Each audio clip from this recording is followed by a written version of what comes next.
कधी दुचाकीवर तर कधी थेट पायी दौरे करणारा नगर जिल्ह्यातील एकमेव कॅबिनेट मंत्री कोण तर राधाकृष्ण विखे पाटील। गेल्या काही दिवसांपासून नगर जिल्ह्यात अतिवृष्टीने हाहाकार माजवला आहे।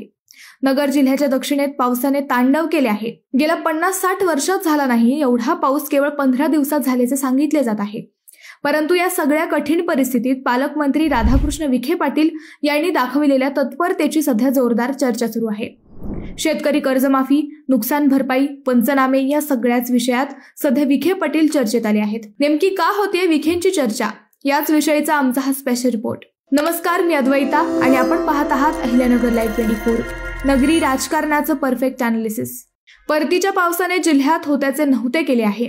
एकट्या शेवगाव पाथर्डी तालुक्यात सुमारे 1 लाख हेक्टर पिकांचे नुकसान झाले। नाला बंडिंग, पाझर तलाव, रस्ते, पूल यांचे मोठे नुकसान झाले। या सगळ्या नुकसानीची पाहणी व पंचनामे करण्यासाठी पालकमंत्री राधाकृष्ण विखे पाटील यांनी तातडीने पावले उचलली। गेल्या 15 दिवसांपासून 15 ते 20 तास काम करून विखे पाटलांनी राज्यभरातील शेतकऱ्यांना दिलासा दिला। कधी यंत्रणेसोबत तर कधी थेट दुचाकीने नुकसानग्रस्त भागाची पाहणी केली, शेतकऱ्यांना दिलासा दिला, शासनाच्या सर्व खात्यांना एकत्रित काम करण्याचा आदेश दिला। या सगळ्या परिस्थितीवर तातडीने मार्ग काढला जाईल असे आश्वासन दिले। या संकटाबाबत बोलताना विखे पाटील म्हणाले की या अस्मानी संकटात सापडलेल्या शेतकऱ्यांना आधार देण्यासाठी आम्ही प्रयत्न करत आहोत। सरकारतर्फे 31 लाख शेतकऱ्यांना 2700 कोटींची मदत जाहीर केली आहे।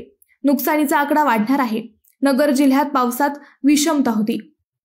उत्तरेपेक्षा दक्षिणेत जास्त नुकसान झाले। दक्षिणेतील अनेक तालुक्यात अतिवृष्टीमुळे नदीला पूर आले। काही ठिकाणी नदी पात्रापासून 1 किलोमीटर पर्यंत पुराच्या पाण्याचा वेढा होता।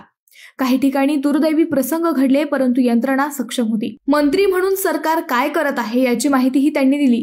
ते म्हणाले, जिल्ह्यातील अतिवृष्टीची पाहणी सुरू आहे। शेतकऱ्यांच्या वाढीव मदतीसाठी मुख्यमंत्र्यांच्या अध्यक्षतेखाली उपसमितीकडे अधिकची मदत मागितली आहे। नोंदीनुसार जिल्ह्यातील सरसकट पंचनामे करण्यास सांगण्यात आले आहे। जलसंपदा विभागाचा मंत्री असेपर्यंत जायकवाडीत नगरच्या धरणातून पाणी सोडण्याची गरज भासणार नाही।